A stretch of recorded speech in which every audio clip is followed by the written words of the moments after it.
What's going on, everybody? It's Sasha, your licensed real estate market expert here in Charlotte. Hope you're doing well. Welcome back to the channel, where today we're going to be talking about the 5 neighborhoods you should consider here in Matthews. Now, I'm in Matthews right now. Right behind me is 51, also known as Matthews Pineville Road, which is one of our main roads. And a lot of the neighborhoods we're going to talk about today are located essentially off this main road. So you can tell it's a little bit busy behind me. It is a busy road. It stays pretty constant like this. And then obviously as you get to school hours and things like that, you got a ton of schools around here, so it tends to get a little bit more congested in that regard for sure. We're almost right in the heart of downtown Matthews. We're roughly about literally a 3-minute drive away from here, but I wanted to kind of point out these neighborhoods because, you know, some of them are a little bit tucked away and some of them are a little bit more mainstream, meaning some get more activity than others. You're gonna have more home sales than some of the other ones, but generally I just wanted to give you a little bit of a reference as far as neighborhoods goes. Chances are extremely high that when you're exploring these neighborhoods that I'm mentioning to you, you're gonna come across a lot of other amazing neighborhoods. All of these neighborhoods we're gonna talk about are surrounded by other neighborhoods that could potentially get you what you want if you're looking for a home. You want an older home, a newer home, what square footage, what lot size, and things of that nature. If this is your first time on the channel, do me a favor, hit the like button, hit the subscribe button. I'd love to hear any questions or anything like that you guys have. And as always, if there's anything I can ever do for you, if you ever have any questions about neighborhoods, zip codes, suburbs, anything at all about Charlotte and or surrounding areas, you can always call, text, or email me. All my information is located right here and down below, and I look forward to chatting with you. So with that being said, I have another video that I did on Matthews, which I'm gonna link right up here for you if you want to get a little bit more insight. So Matthews is a suburbs located just outside of Charlotte. The 2 predominant zip codes are gonna be 28105 and 28104. 90% of the houses that are gonna be in 28105 are gonna be in Matthews. The rest, the next 10%, is going to be 28104, which is actually going to be located in a neighboring county called Union County. So the taxes are slightly cheaper, but all the neighborhoods we go over today are going to be in the 28105 neighborhood. I'm sorry I'm squinting. It's cloudy and sunny, so it keeps hitting me at kind of different angles. So with that being said, let's go ahead and hop into our first neighborhood, which is going to be Sardis Point. Now, Sardis Point is a nice neighborhood located just off of Sardis Road North, but it is a smaller neighborhood. There's not too many homes here. You have roughly about 50 or so homes here, so it's very easy to pass up this neighborhood. And with it not having that many homes, there's not too much activity. Currently, there's only been 3 home sales in the last 2 years in this neighborhood, and there's 2 right now that are actually pending. So in regards to these homes, they are built in the late 90s and some in the early 2000s. So 1997, 98, 99, and then you got 1 or 2 that are built in the year 2000 and 2001. As far as the lot size goes, which I know is important to a lot of people, the minimum lot size you're gonna get at Sardis Point is gonna be about a 1/4 acre lot and going up. They're anywhere from a 1/4 of an acre lot to roughly about a 1/3. I even saw one that was 0.4, but that is going to be a little bit more rare, and it is a possibility if you end up getting essentially a corner lot on a home. In regards to the houses at Sardis Point, they're going to tend to be bigger homes, brick built.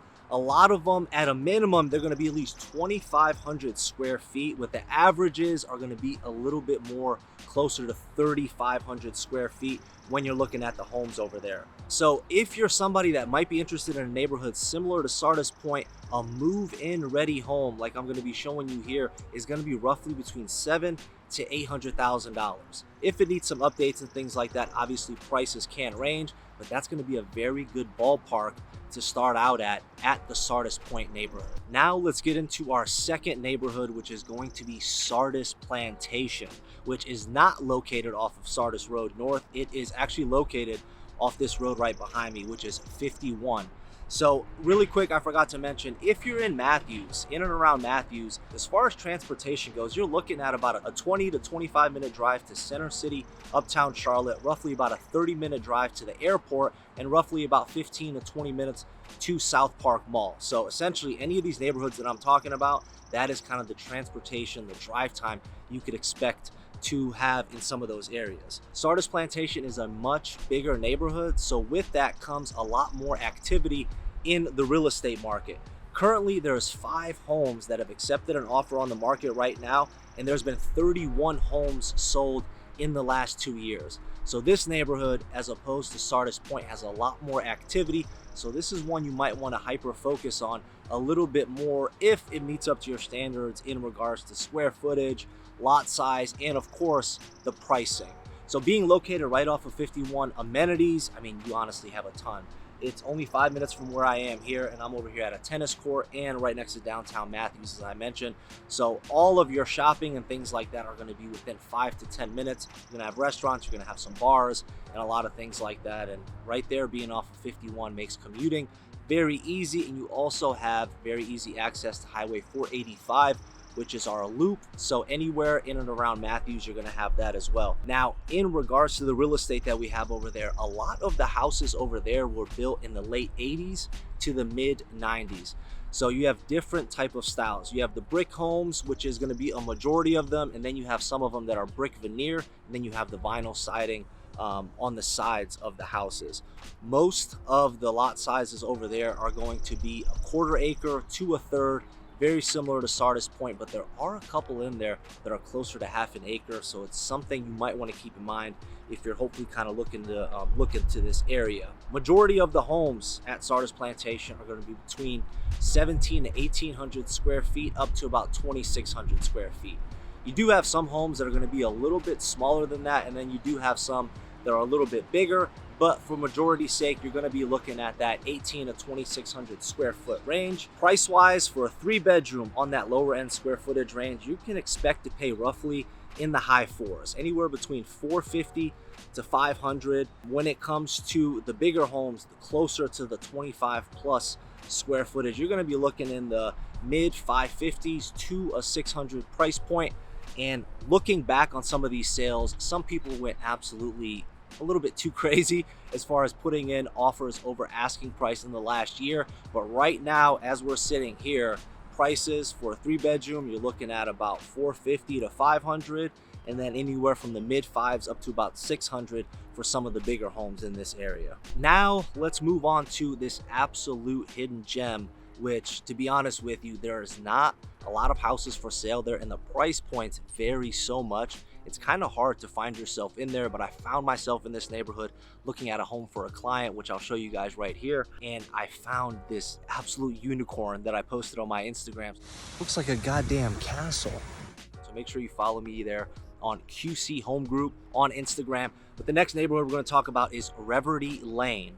Now, this is literally just the street off of this same exact road, but it branches out, and on Remington Lane, you have a ton of different neighborhoods. You have Remington End, Remington Farms, Remington Glen, and Remington Woods. So as I mentioned, this neighborhood is very different.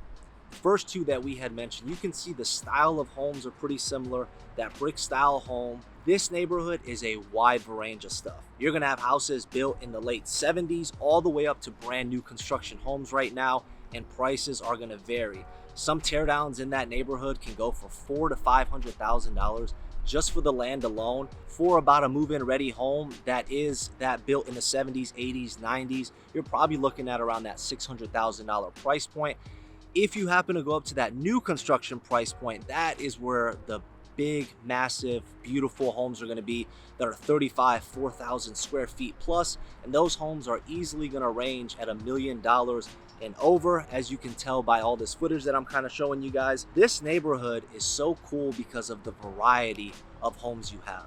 There's nothing against kind of cookie cutter neighborhoods and things like that, but it's really nice having, you know, a very broad range of houses from 600 all the way up to close to 2 to 3 million, and they're all kind of commingling and things like that together. So it brings a lot of charm in this neighborhood. Location wise, as I mentioned, right off 51, so you have everything you need within a 5 to 10 minute drive. I almost forgot lot sizes. Lot sizes vary a ton. The newer construction homes, oddly enough, which are the bigger ones, the ones that are 3,500 to 4,000 square feet plus, They're situated on quarter-acre lots to 0.40 of an acre, and then some of those ranch style homes, they're literally sitting on an acre. So just like all of the homes and everything like that vary, so do the lot sizes drastically by the home. Next up, we're going to talk about Deerfield Creek, which is located a little bit further away, right off of Providence Road and Tilly Morris. This area in general, on this side where this neighborhood is pretty underrated, because I did another video on Providence Crossing, which I'll post right up here, which is on the other side of this neighborhood. But over here, it's definitely a lot more quiet, and there's still so many hidden gems, hidden neighborhoods in this area, and some of it is still underpriced depending on kind of where you're looking at. And in my opinion, the future values are gonna grow a ton. Like I said, it's right across on the other side of Providence Crossing, which was voted by niche.com as the #1 neighborhood in all of Charlotte. So you're in that general area. So you have all the same amenities and everything like that. So it's a great area to consider. But this one is similar to Sardis Point, as there are not that many homes available. But as I mentioned earlier in the video, just being in the vicinity, you're gonna find a ton of little neighborhoods that you like. So make sure you check out Deerfield Creek and the surrounding neighborhoods to see what type of options are available for you. But Deerfield Creek, there's only been 2 homes sold here in the last 2 years, which, depending on how you look at it, it is a really good thing.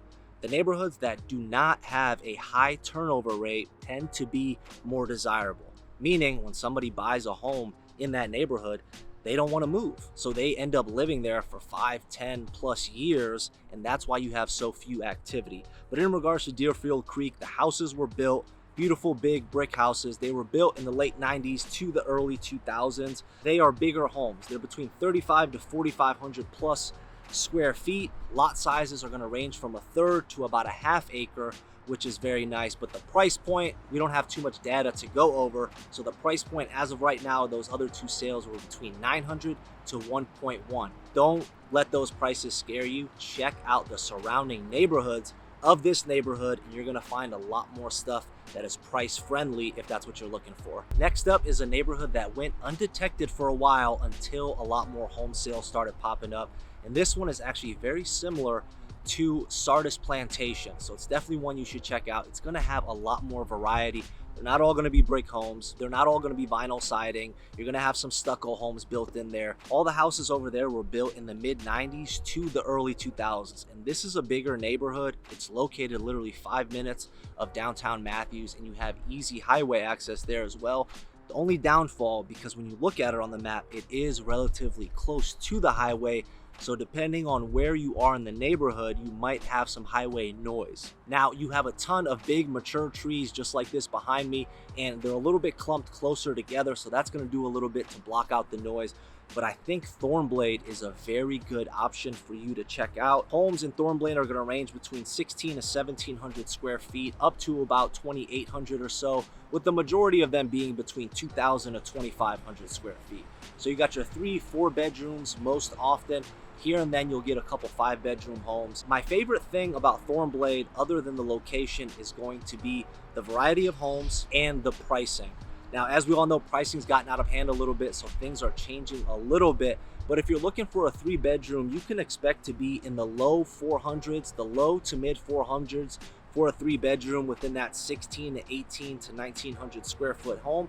And on the higher end, you're going to be looking at the mid to high 500s. Those are going to be houses that are going to be 2,600 to 3,000 square feet. So you're going to have the square footage. Obviously, all of this stuff depends on the condition as well. But if there's any questions you guys have about any of these neighborhoods, any of these other ones, I'd love to help you. I'd love for you to reach out. Call, text, or email me anytime. Make sure you hit the subscribe button, hit the like button, and I'll catch you on the next one. Take care. Bye.